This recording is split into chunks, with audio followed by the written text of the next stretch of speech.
Cup আটা দিলাম। এখানে কিছু অ্যাড করলাম কালো জিরা, স্বাদ মতো লবণ। লবণ না হলে তো আমাদের খাবারের কোনো স্বাদই আসে না। লবণ হয়েছে গিয়া 1 নাম্বার স্বাদ আনে। এখানে দিয়ে দেবো বন্ধুরা কিছুটা সয়াবিন তেল। এখন আমি এটা হাত দিয়ে ভালো করে মিশিয়ে নিচ্ছি।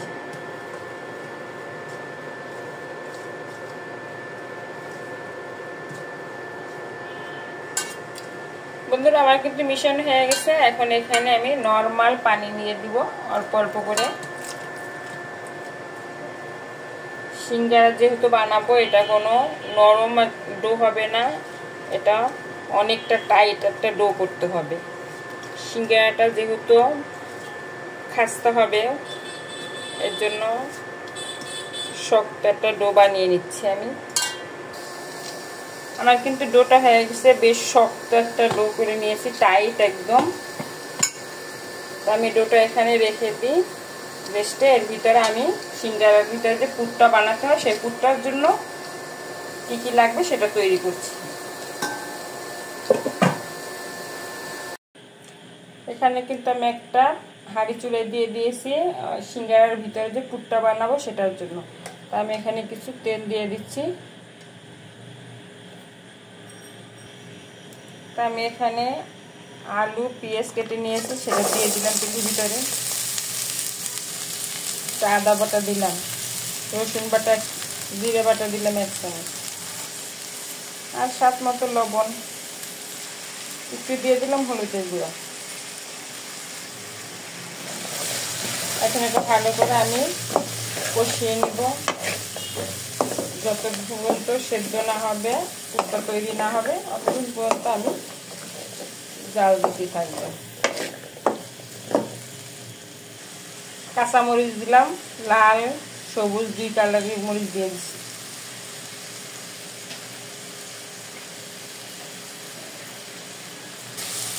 এখন একটু পানি দিয়ে ঢেকে দিব।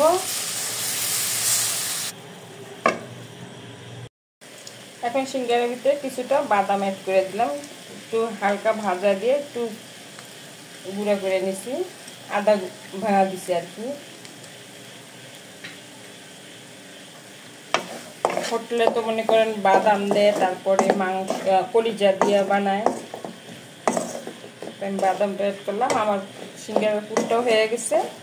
এখন আমি সিঙ্গারা বানাতে চলে যাব। আসুন বন্ধুরা আমার সাথে সিঙ্গারা বানাবেন। এখন আমি ডোটা নিয়ে নিছি, লম্বা লম্বা একটু করে আমি কয়েকটা লেচি কেটে নিচ্ছি।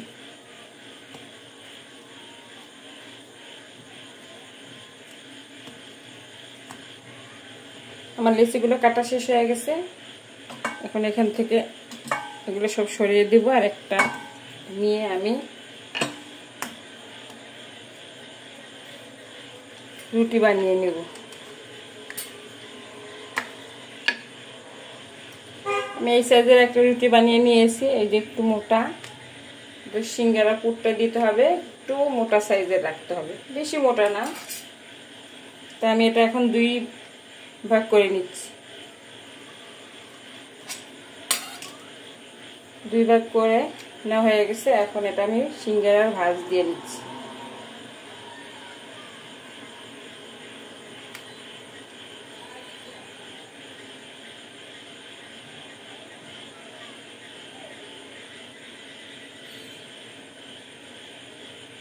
সিঙ্গারা ভাঁজ দেওয়া শেষ। এখন এর ভিতরে আমি পুরটা দিয়ে দিচ্ছি।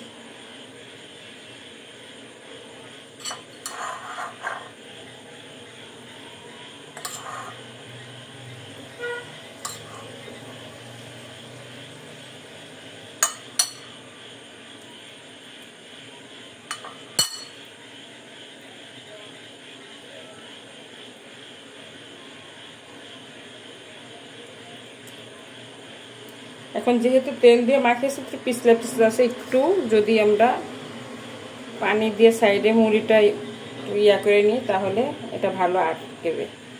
এই যে আমি চাপ দিয়ে লাগাই নিচ্ছি এটা। আবার এখন এটা এই যে এভাবে করে চাপ দিলেই হয়ে গেলে আমার সিঙ্গারা। এভাবে করে আমি প্রতিটা বানিয়ে নিচ্ছি।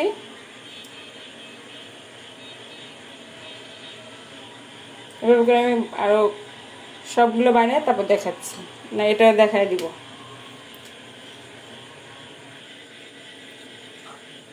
আর একটা আমি পুর দিয়ে দিচ্ছি। আসলে কিছু কিছু জিনিস যখন খেতে ইচ্ছা করে তখন দেখা যায় দোকান খোলা থাকে না, আর দোকানও অনেক সময় পাওয়া যায় না। তাই এর জন্য আমরা যদি নিজের একটু কষ্ট করে ঘরে বানাই নিতে পারি তাহলে গরম গরম খাওয়া যায়, তরতাজা একটা যে কোনো জিনিস তরতাজা পাওয়া যায়। তাই এই যে আমার সিঙ্গারা আরও একটা হয়ে গেল, দুইটা বানিয়ে নিলাম সিঙ্গারা।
এই যে বন্ধুরা আমার সবগুলো সিঙ্গারা বানানো শেষ, এখন আমি ভাজতে যাব।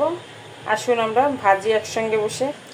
এখানে একটা কড়াইতে আমি তেল দিয়ে দিচ্ছি, সয়াবিন তেল। এখন এক এক করে আমি সিঙ্গারা দিয়ে দিচ্ছি। বিসমিল্লাহ। বেশি গরম করি নাই, হালকা হালকা গরম করছি যাতে সিঙ্গারাটা আস্তে আস্তে মুসমুসে হয়। আর একবার বেশি গরম হলে দেখা যায় সিঙ্গারাটা লাল হয়ে যাবে কিন্তু মুসমুসে হবে না। আমি এতে এতে করে দিয়ে দিচ্ছি। আমি এখন উল্টে দিচ্ছি, এই সাইড হয়ে গেছে, এখন এই সাইড উল্টে দিচ্ছি। এটা আস্তে আস্তে ভাজলে মুসমুসে হয়ে যাবে, খুব সুন্দর একটা সিঙ্গারা হয়ে যাবে।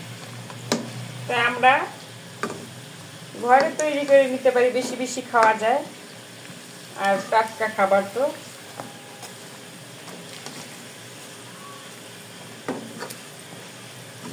বিকালের নাস্তা হিসাবে কয়েকটা সিঙ্গারা তৈরি করে নিতে পারি ঘরে।